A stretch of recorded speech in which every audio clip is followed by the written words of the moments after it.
and a hope that allows him to persevere in preaching a word that's not too popular and standing up to criticism.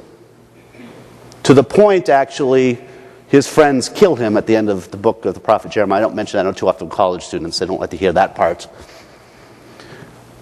But his faith and hope are so strong, and he's able to respond in such a loving way, not only to God, but to those around him, because he sees it connects him to something much bigger than this world can offer.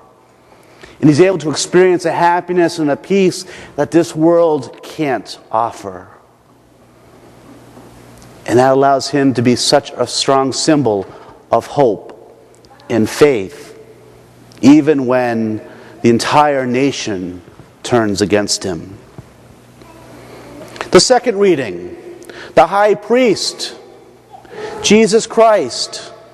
We're told he deals with us patiently. And a side note, thank goodness for that. Why does he deal with us so patiently? Because he took on humanity. He experienced our weaknesses, temptation. He experienced being let down by friends, being abandoned and betrayed. He experienced injustice, pain, suffering, even death.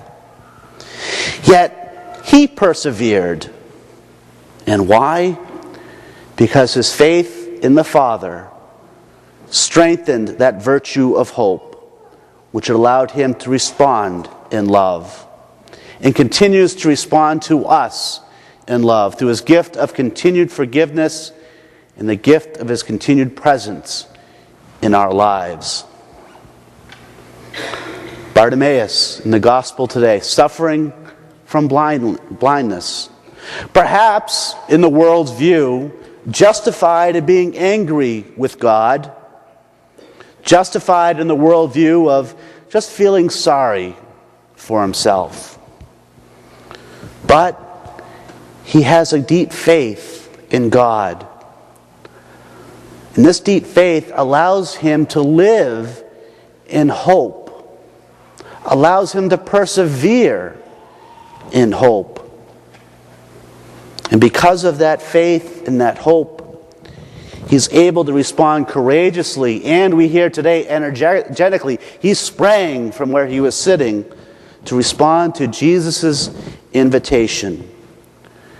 And we hear at the end of this selection from Mark that Bartimaeus becomes a follower of Jesus on the way.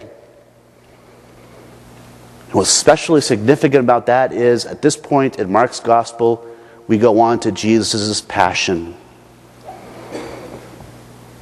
When Bartimaeus has a deep healing experience from the Lord, that he responds so energetically and courageously to that gift of faith,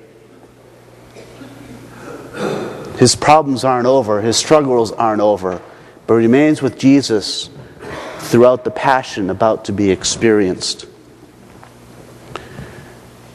We're offered these examples from our faith tradition, from the stories of our family of faith, to give us encouragement, to allow us to respond to Jesus courageously. See, he's calling now.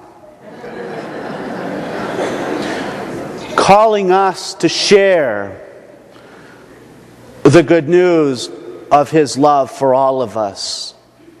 Calling us to share our hope in a world that needs so much to hope in. Calling us to invite others to this very special family of faith, that so united as the body of Christ on earth, we can transform this earth, this culture, this society, into one where the gospel reigns.